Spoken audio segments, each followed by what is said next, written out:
श्रद्धांजलि प्रे है और अभी कन्नाट प्लेस पे है। यहाँ पे लोगों से बात करेंगे और जानेंगे कि 2024 के इलेक्शन में कौन आ रहे हैं कौन और नहीं आ रहे हैं। सर हमारे साथ दो आदमी है फिलहाल। नमस्ते सर, क्या नाम है आपका? मेरा नाम दिनेश कुमार है। सर आपका नाम? मुन्ना समूह। सर आप लोगों से सवाल है, 2024 के इलेक्शन में कौन आ रहा है, क्या लग रहा है?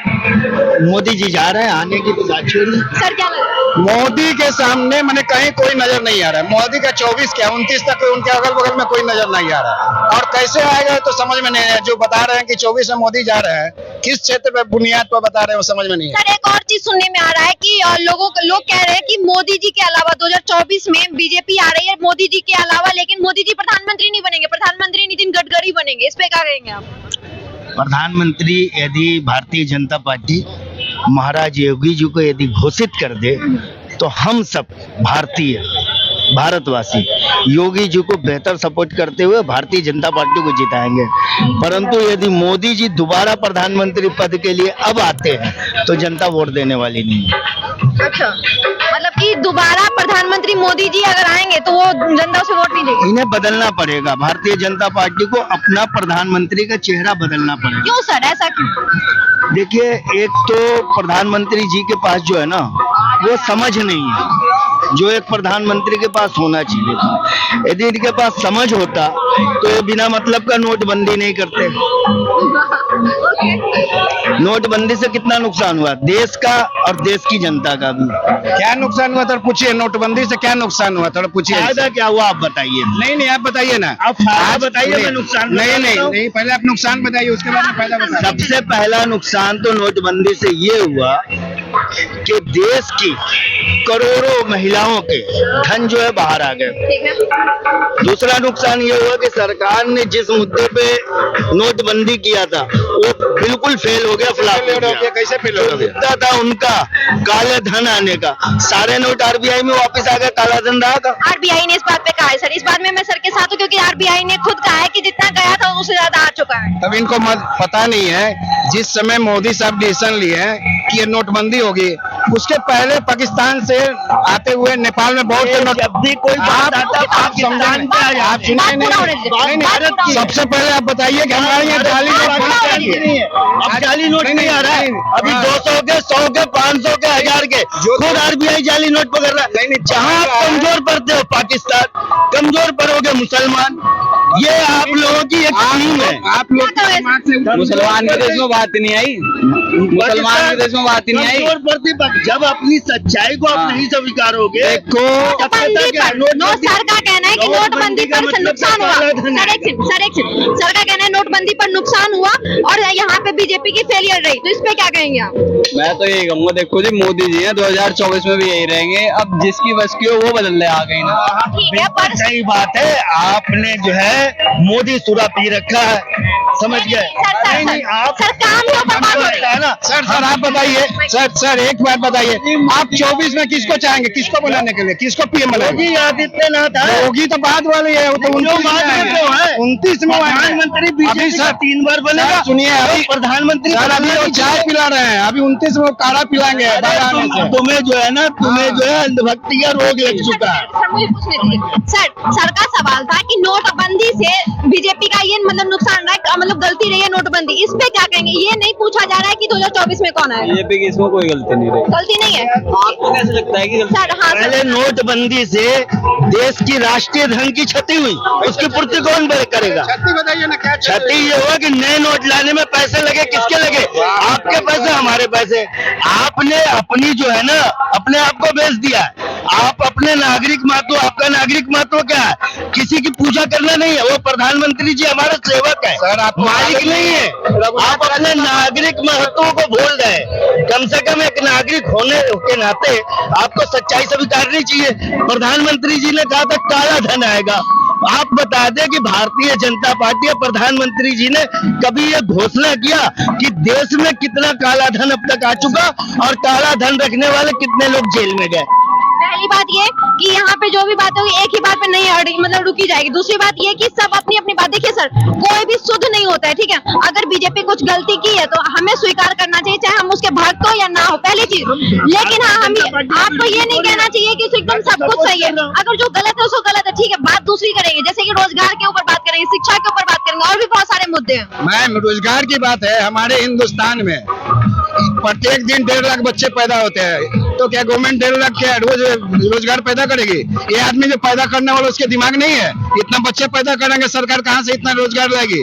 अरे और भी तो सोर्स भी है, बहुत सी सोर्स है, उसके लिए नौकरी ढूंढना चाहिए ना। भारत सरकार के मैं इनके बातों का जवाब देता हूँ। भारत सरकार के जो इतने संस्थान चल रहे हैं, जैसे एम्स है, सरकारी जो ये रेलवे है, उसके बाद पुलिस है, इनमें जब अधिकारी कर्मचारियों की कमी है तो इसकी पूर्ति कौन करेगा, भर्ती कौन करेगा?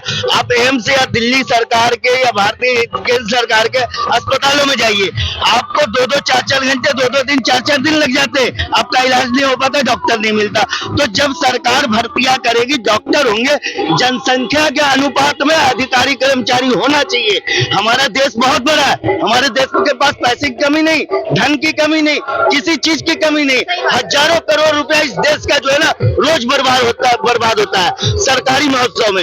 ये देखिए केजरीवाल का एक नाटक लगा रखा है सरकार ने, इसमें कितना रुपया बर्बाद हो रहा है? आप बताइए, इसमें प्रतिदिन कितना रुपया बर्बाद हो रहा है? रुपया किसका है? भारत सरकार का रुपया या हम जनता का पैसा है? आपका पैसा, सही बात। अगर हमारे भाई साहब को इतना तकलीफ है कि ये हजारों लाखों रुपया खर्च हो रहा है, इनसे हम एक सवाल करना चाहेंगे। जो केजरीवाल जी जो एडवर्टाइजिंग में करोड़ों रुपया फूंक दे रहे हैं, वो क्या? इनसे सवाल का जवाब देता हूँ, कैमरा ऑन रखिए इनकी तरफ। भारत के अंदर, केंद्र के अंदर भारतीय जनता पार्टी महाराज मोदी की सरकार है। प्रधानमंत्री मोदी के होते हुए इतना बड़ा भ्रष्टाचार दिल्ली के अंदर कैसे हो गया, पनप गया? ये महल कैसे खड़ा हो गया? सर आपको मालूम नहीं है, कुछ क्राइटेरिया होता है, स्टेट की और सेंट्रल की क्राइटेरिया होता है। जब आपको जानकारी नहीं, इस बारे में बात करनी नहीं चाहिए। भारत सरकार केंद्र सरकार के अधीन जो है ना, दिल्ली सरकार के समस्त बंगले, समस्त अधिकारी कर्मचारियों के बंगले आवंटित होते हैं, वो केंद्र सरकार के अधीन है। सर उसमें क्या अभी मोदी सरकार आके इसको केजरीवाल को जेल में डाल देंगे? बिल्कुल बिल्कुल भ्रष्टाचार है। आप कह रहे भ्रष्टाचार है, क्या कहेंगे आप? कुछ कहना चाहोगे? आप लोग केजरीवाल को लेके चले सर एक सेकंड, सवाल ये है कि आप बीजेपी जो है, अगर आप कह रहे हैं, सर आपने कहा था ना कि इसमें बीजेपी आनी चाहिए, आपने कहा था, लेकिन चेहरा बदल के आनी चाहिए। चेहरा में अभी जो सर चेहरा में ये कहा जा रहा है कि नितिन गडकरी को आना चाहिए, क्या कह रहे हैं? हम ये कहते हैं योगी आदित्यनाथ को आज प्रधानमंत्री पद का उम्मीदवार घोषित कर दे। मैं क्या, हमारे तरफ से हमारे दोस्त के साथ ही हजारों वोट भारतीय जनता पार्टी को जाएंगे। सर क्या योगी आदित्यनाथ बीजेपी में नहीं है? अगर आप कह रहे हो काला मतलब वो काला नोट कह रहे हो ना, ब्लैक कालाधन कह रहे थे, सॉरी माफ कीजिएगा, तो क्या योगी आदित्यनाथ बीजेपी में नहीं है? वो भी तो उन्हीं के पार्ट है ना। योगी आदित्यनाथ जी में वो शक्ति है ना कि उस जमीन खोद के पाताल से भी काला धन निकाल के राष्ट्र को समर्पित करेंगे। योगी आदित्य, मैं उत्तर प्रदेश का रहने वाला हूँ, मुझे योगी आदित्यनाथ जी के समानता का वो समानता का संस्कार जो देश के अंदर बांटे हुए प्रदेश के अंदर, आप गोरखपुर में जाइए, गोरखपुर के अंदर एक सड़क बन रही थी, योगी महाराज जी ने सबसे पहले अपने मठ को तुड़वाया, बाद में किसी धार्मिक स्थल पे हाथ लगाया। ये योगी जी की महानता है और योगी जी की इस महानता में मैं उनको नमन करता हूँ और मैं कहता हूँ कि भारतीय जनता पार्टी योगी आदित्यनाथ जी को प्रधानमंत्री पद का उम्मीदवार घोषित करे। फिर देखो जनता, समस्त जनता जो विरोधी है भारतीय जनता पार्टी को, वो भी वोट देंगे। अच्छा सर, आप उत्तर प्रदेश की बात कर रहे हो, उत्तर प्रदेश में क्या शिक्षा का क्या स्तर है? आज उत्तर प्रदेश के जितने भी माफिया थे ना, गर्क हो गए। आज उत्तर प्रदेश के अंदर कानून का राज है, माफिया समाप्त हो गया। धर्म को सुनिए, योगी आदित्यनाथ जी पे लोग आरोप लगाते हैं, धार्मिकता का आरोप लगाते हैं, लेकिन योगी आदित्यनाथ जी ने सभी वर्ग धर्म के लिए बराबर का अधिकार दिया और समानता के अधिकार के साथ उनके ऊपर कार्रवाई की है।